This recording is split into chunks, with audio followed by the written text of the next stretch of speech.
Nocifera here, who is the yes, sir, the president of Bird's Eye Hospitality based in Denver, Colorado.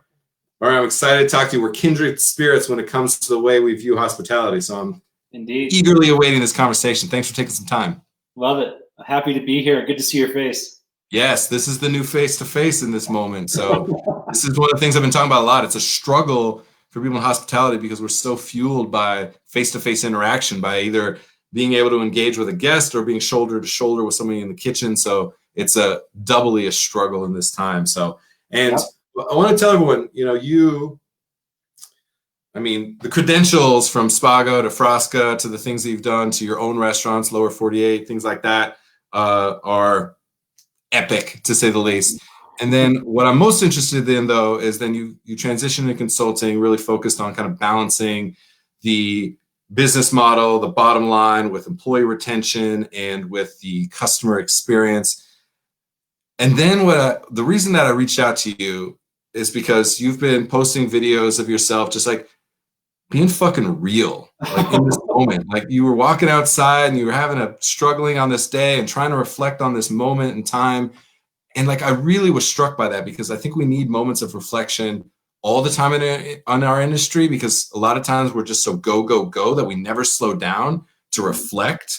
And that's a struggle sometimes. And so in this moment, we've been forced into that. And so I wanted to just get your perspective on what it's like having your bird's eye perspective on the hospitality industry, just some of the things that are kind of cornerstones for you as you're thinking about hospitality.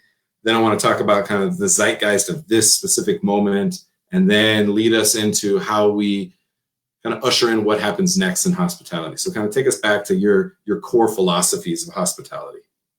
Well, I always view hospitality as a feeling. It's the way your employees feel and the way your guests feel. So I kind of look at hospitality as I go from those two fulcrums out. So that's how I kind of distill my definition of hospitality as a feeling.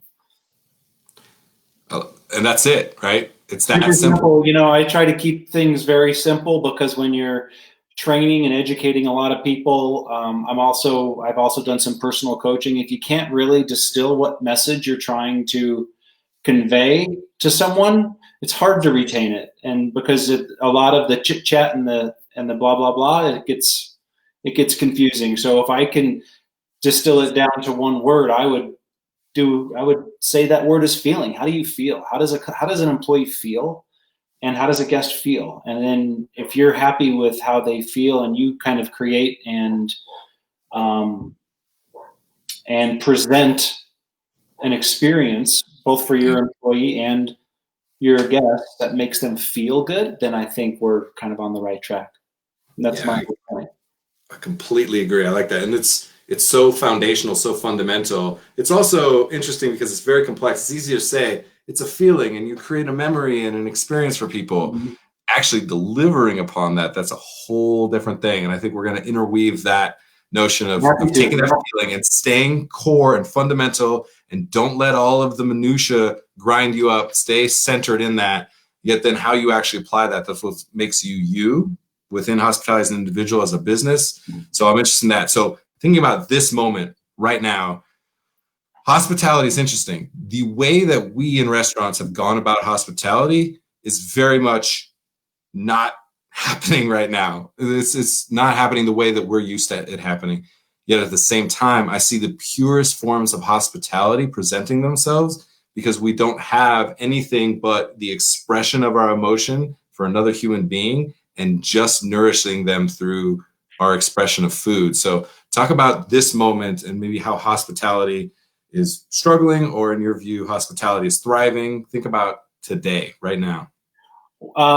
Today, right now, being isolated is extremely challenging, as you mentioned. And so finding ways to deliver your passion and your commitment to your community, that's the way I've been looking at hospitality. Is I've been using the word community a lot.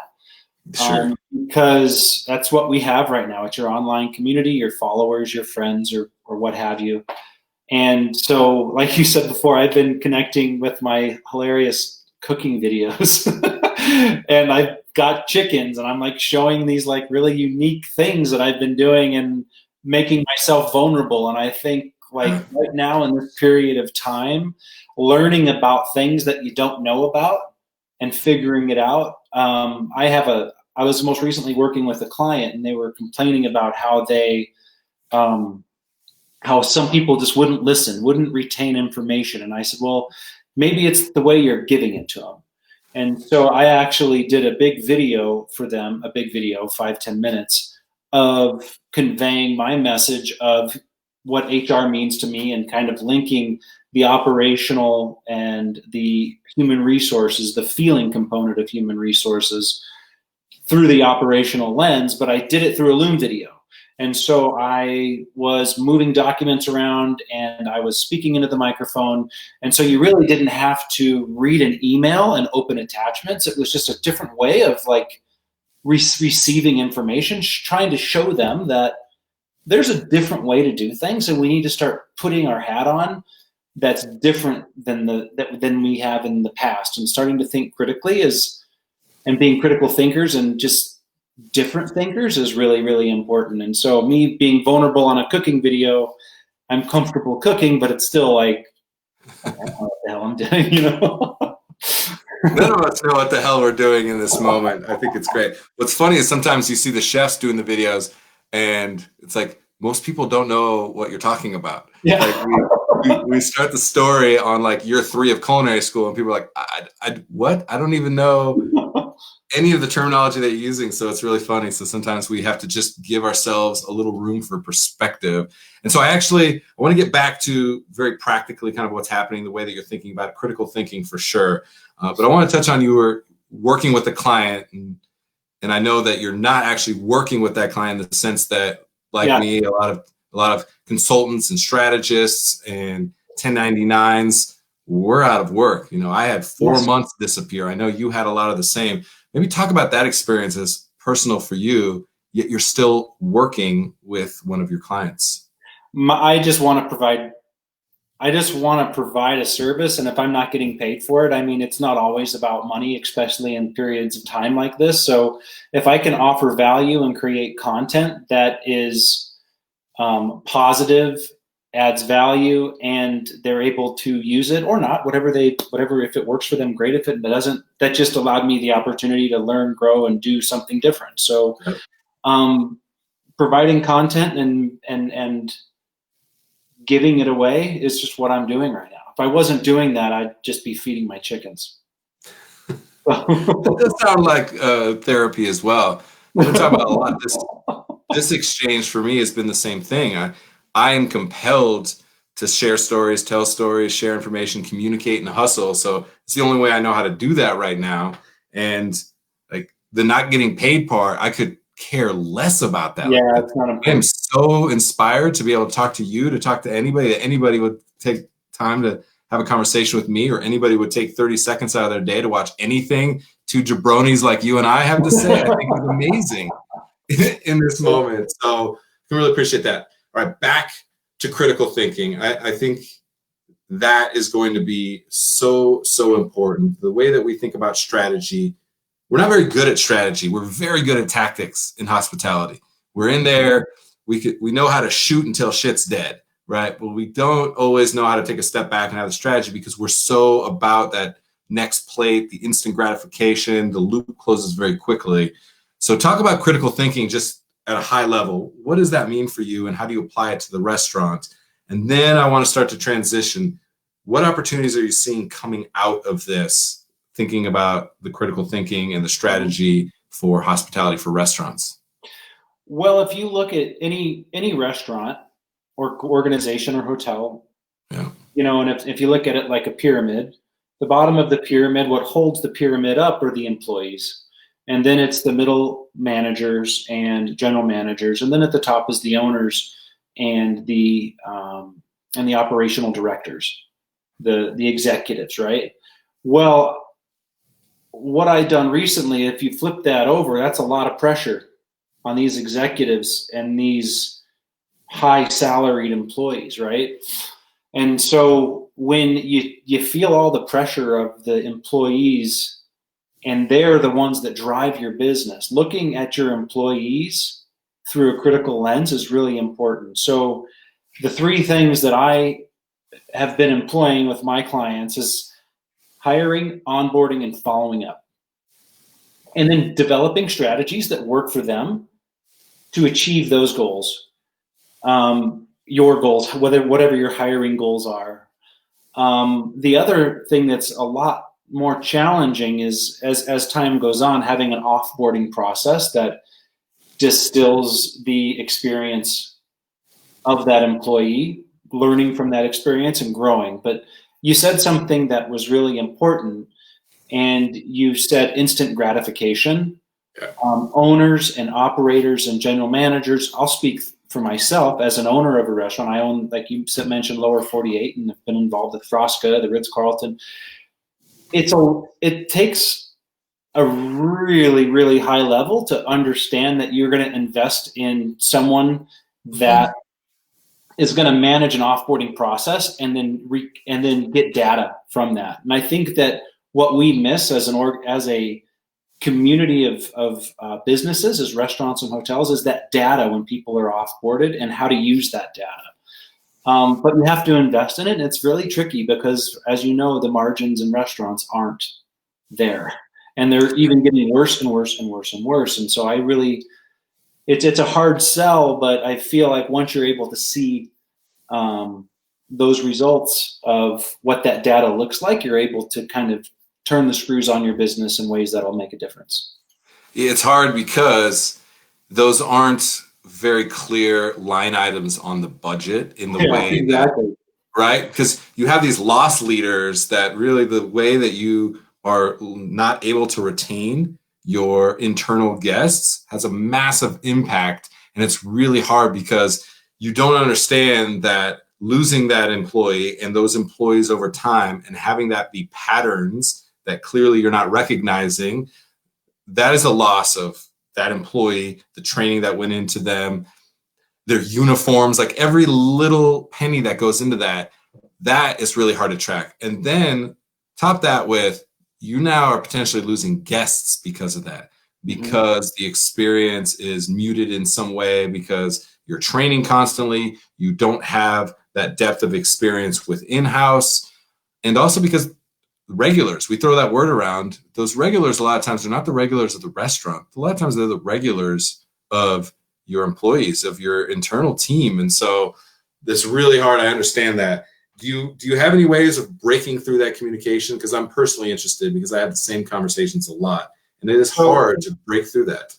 What you just said, the last 1 or 2 minutes of you speaking, if I can distill that, like I said about the feeling, is you just described culture. That's it. You just really described culture. And people are like, I just want a great culture. I want to understand why my culture is, it's tearing apart at the seams. It's unraveling. And I just don't, well, you just described it all. You just tied it up in a nice little bow for everybody. So, yeah. So when we're thinking about that moving forward, coming out of this, right, we know that there's going to be a simplification of the way that hospitality is presented in the restaurant scene. We don't know what that means if it's the size of restaurants. We don't know what that means from people's expectations of social distancing or sanitation techniques, right? There's a lot of nuance within that. But we do know that there will be a simplification of the exchange, just like we saw in 2008. Crystal and white tablecloths went away. We know that that's going to happen again. And it was already happening with the emergence of fast casual and food delivery and these different things. When you start thinking about hospitality as a feeling, and you're thinking about high-touch hospitality potentially not being what it was before, what are the couple of high-ticket items that you're wanting to focus on to try and deliver hospitality in this kind of new forum? Catering to this younger generation. I mean, when I grew up in this industry, there were no Uber drivers or bud tenders and these types of jobs that are now are being taken. They're taking our employees from us. Hardworking people that could have had a great skill are now driving a car or bud tenders, and that's no disrespect to that, and the whole gig economy. I mean, there's a lot of opportunities for young people to make okay money. And so I look at the human resource part of it as two different buckets. You know, you do have the legal and the kind of checking the box human resource, and then you have the culture and feeling part of the human resource. And I feel that we should be training our executives and our general managers to put more of that human resource lens on, that feeling component, that culture component, that, you know, how are you looking for employees?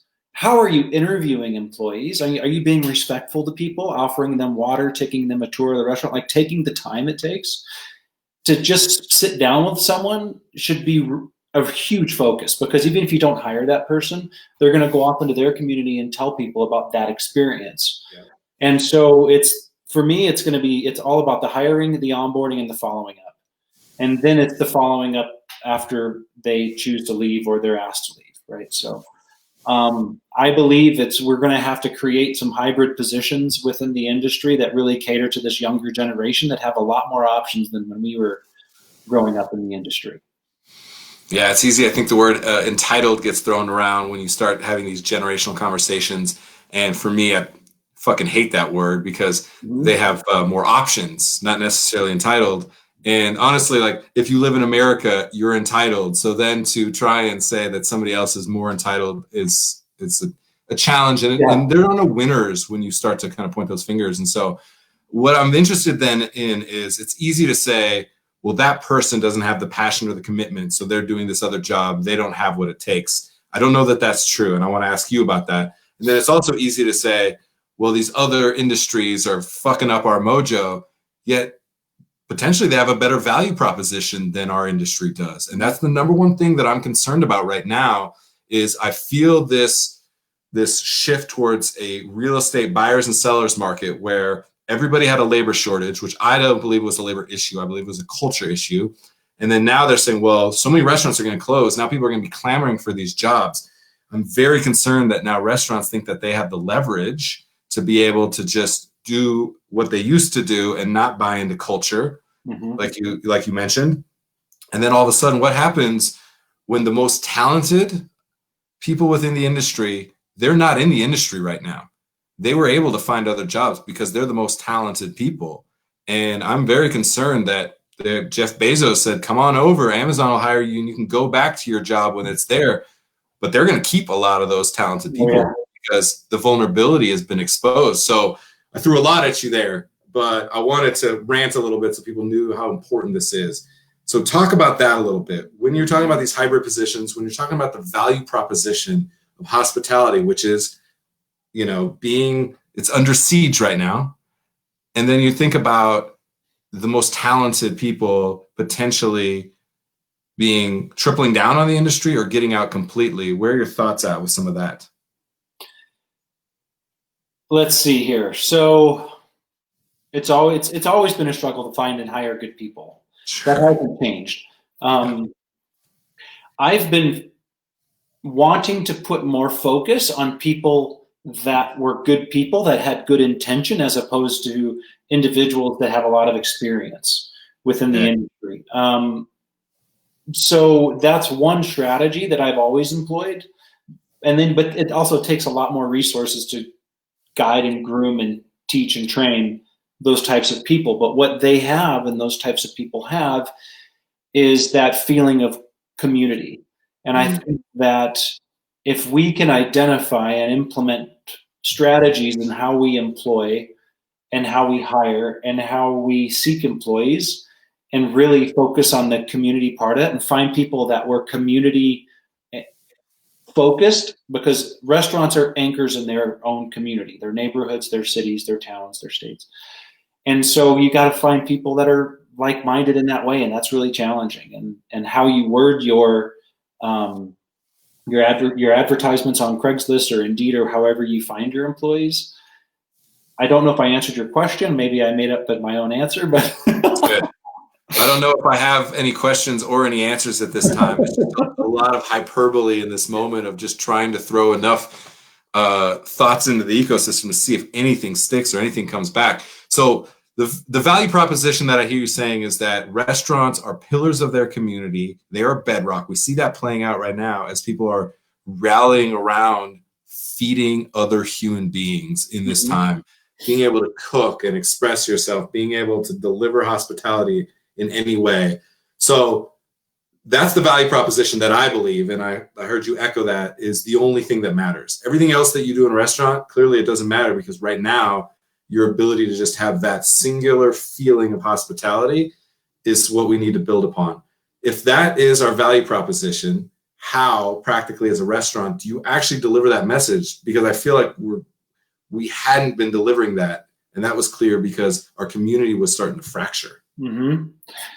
I think each individual restaurant will have its own way of identifying that. I think there'll be a handful of things that will be standard and traditional, and that are standard and traditional. I think a good example, just thinking like to give specific examples on here, you and I know these restaurants. I don't know if all your viewers do, but like Brighter is a great example of like a hybrid of how they have managed to manage their business in a way that is, okay, now it's more takeout than it's ever been before, and it's also a a lunch and dinner restaurant. Yep. And how they engage their employees and their guests is very unique. It's a very unique experience, and that's a hybrid in itself. And so, specifically about that one specific concept, I think that we can all take a little bit of nuggets from on how they deliver their product, their message with their employees, how they seat, how they greet, how they serve. It's a really unique concept. I find it to be fascinating, and I know they're crushing it now more than ever with this, because they were already kind of in that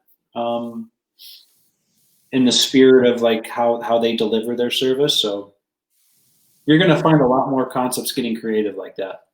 Well, I think to your point, first of all, Brian Dayton, one of the greatest hospitalitarians in our industry, and very thoughtful in the way that they've created quite a few different concepts. I mean, he told me he's got 250 employees. This was when we did his episode on the podcast some months ago.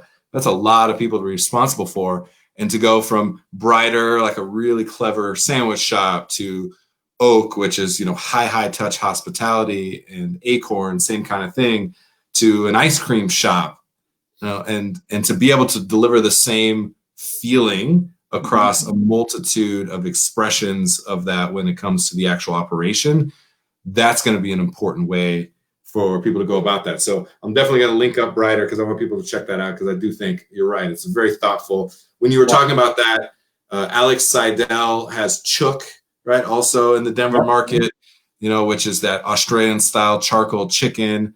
And he's got Randy Lehman on that crew. So you have, like, again, another level of hospitality, and those guys are just absolutely killing it too. Adam Schlegel of Snooze fame, same kind of thing. So the thoughtfulness where you can have a counter service, fast casual concept that delivers hospitality, I think at the same level that, say, Fruition, award-winning restaurant does.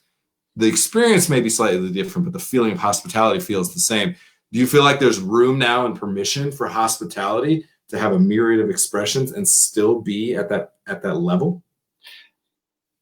I mean, as you were saying that, I was thinking of like Thin Man ice cream. Like, waiting in Thin Man's line is a nightmare. And then you get up there, they're smiling, they want you to taste all this stuff, they're taking the time and investment, and they're anchoring their conversation in one person at that time. Whatever they're doing there is also another great way of looking at something from Brighter to Fruition and Mercantile to like Thin Man ice cream, where they're just pumped to be there, giving awesome ice cream, serving awesome ice cream. So I think there's a lot of opportunity for people that are willing to commit to their employees and their communities and their guests. So yeah, there is a lot of opportunity, I believe. It's the relationship with the landlord that's going to change, hopefully. And when we went into this, there was a lot of things broken about that relationship. Yeah. And Yeah, that's what I'll say about that. And now, Yeah, well, you mentioned Thin Man.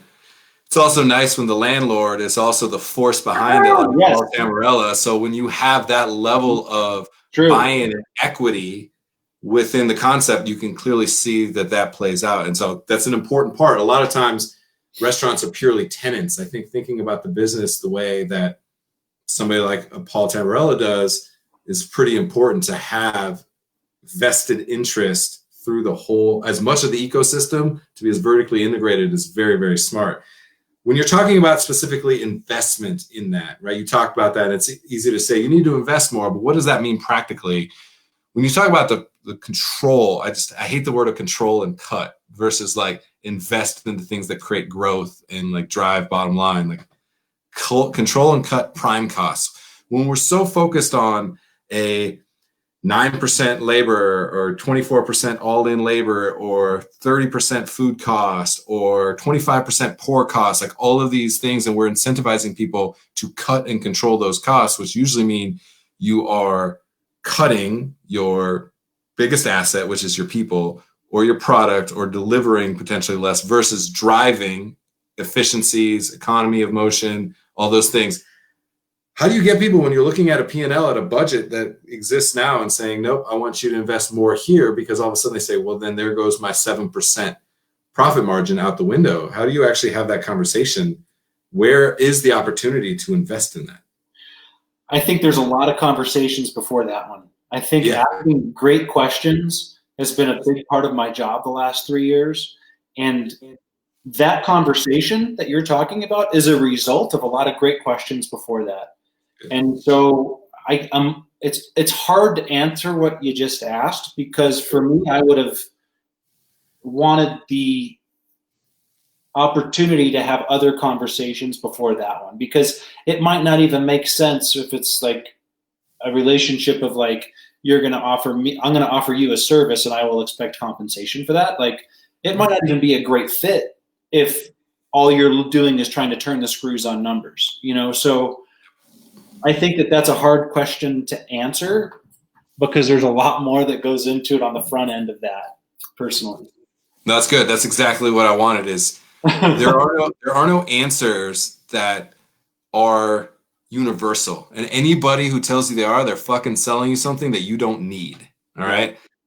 If it's not about being able to, the critical thinking and being able to have some of the approaches and crystallize the strategy and the thinking, that can transcend quite a few businesses. Not universal, but it can transcend quite a few. The devil is in the details of the nuance. And so the reason I asked the question is because I knew there was no answer, but it's about asking the question, which is the same thing. I say, I don't have any answers. I'm just good at asking questions. I'm like the annoying kid in the front row. It's going, why, all the time. I'm just really good at finding really smart people and being able to recognize a good answer. So I can appreciate that, since, again, we're kindred spirits cut with the same cloth in that way. All right, as we wrap up, any last thoughts, any pearls that you want to impart upon us? And then I'm going to need some playlist items from you. But any last thoughts before we get to that? First, I'd like to acknowledge you for like bringing this to our community. How many episodes is this? 35, 36? 56. 56. That's what I thought. Yeah, 56. 56 episodes. And then the full, we pivoted to this. Pivot, I don't even know what that means, but I keep using it like I'm clever. It's a buzzword these days. It's totally. 5 weeks ago, and we're at 56 episodes. So over 10 episodes a week. And then we have 37 of the full podcast episodes, which is funny. We've seen more listenership. 37. Yes. Okay, that's where I got that. Okay. Yeah. 37 and 56. So I've been doing a lot of talking. Man, hats off to you, and really thank you for offering that to our community. There's so many people that are going crazy right now, and like this is how a lot of people are getting out of that. And the fact that we are, as hospitality professionals, in this together, is, I'm not saying like it's Southwest Airlines saying that to us, like we're all in this together. It's like, where were you when my bag was 55 pounds, you know? It's like, I heard that a joke. I thought that was the funniest joke. But we are, because we are looking to our community. We are looking for the people that are tastemakers and leaders, and I just want to say hats off. You're an amazing leader for our industry in Denver, Colorado, and we're lucky to have you and be a part of your world. So thank you. Man, it's so funny in this moment. I realized, stripped of everything else, all the clever shit that I think I know, all the experiences that I try to leverage into financial opportunity. At the end of the day, in this time when I couldn't have all the bells and whistles, all I know how to do is hustle and communicate. And that's literally all this is. Hustle and communicate. And so that I think is an important thing for me right now in this time. And I think that's why people are kind of gravitating towards it, because they need communication. Again, we need that interaction. And we also we respect hustle so much in this industry. Sometimes we hustle so hard, we don't work very smart. We work hard in this industry a lot. Oh, gosh. We respect it. Like, we respect somebody who's willing to grind for it. So I really appreciate you appreciating that, because I'm just grateful for the opportunity to be able to talk to you. It means a lot to me. So playlist items. What are a couple things that gets Mario going in the morning to go feed those chickens? Or do your chickens have a playlist, right? Are they listening to one of the things I was looking forward to most this summer was to see Sophie Tucker in Denver. Oh yeah. Sophie Tucker was my go-to concert this year. What concert? I don't even think you call it a concert, whatever it is, show. I went to a big polo event last year and saw them, and it was amazing, and heard them the first time on the way to Burning Man like 5 years ago or 4 years ago. And it was just amazing. So I think Sophie Tucker's on the top of my list. That's great. That's perfect. And now Burning Man, all of a sudden I have this new image of you rolling in Burning Man with some crazy bus with your chickens, like. Yeah, next level hippie shit over here, I absolutely love it. Mario, I appreciate the conversation, appreciate the leadership that I know you are going to continue to show the industry. You and I are going to talk a lot more because, like I said, we are cut from the same cloth. And I think the power of the way that you think about the human capital, the humans in hospitality through an operational lens, the way that I do through brand and communication and messaging, there's so many synergies there. We're going to need a lot of voices within the context of what happens next. So I'm excited about the notion of that, even though it has to come out of such turmoil in this moment. So thank you for taking some time. I would love it. Maybe you could be on my podcast. I'm ready. Oh yeah. Plug that. You have a podcast. I didn't even know that. I'm going to go listen to it because I love the name of it, first of all. So say it again. I love the name of it. Heroic Hospitality. You got 3 episodes up. Tell people quick where they can find it, and you can count on me. I'm going to be listening to it today.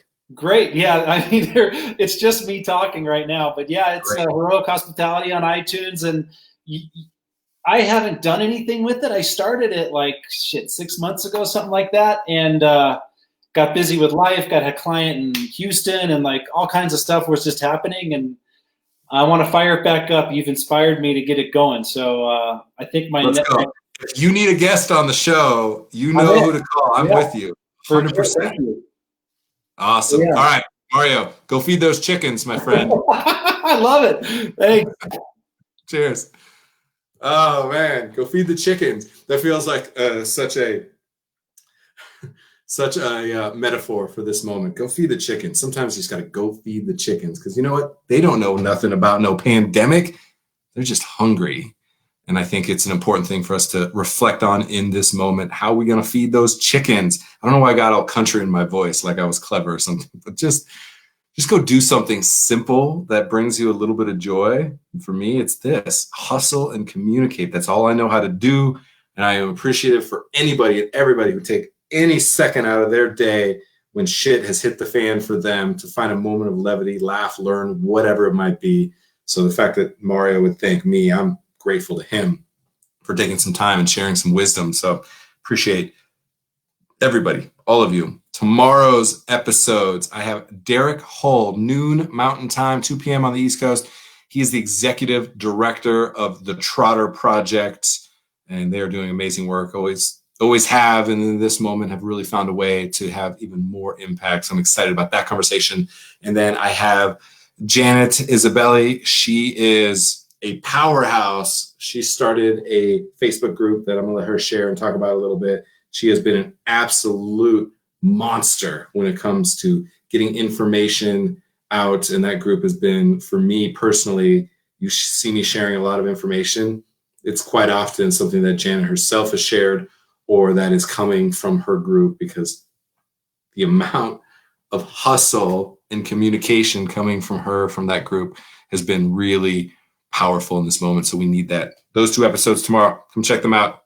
Go feed the chickens. I'm telling you, go feed your chickens.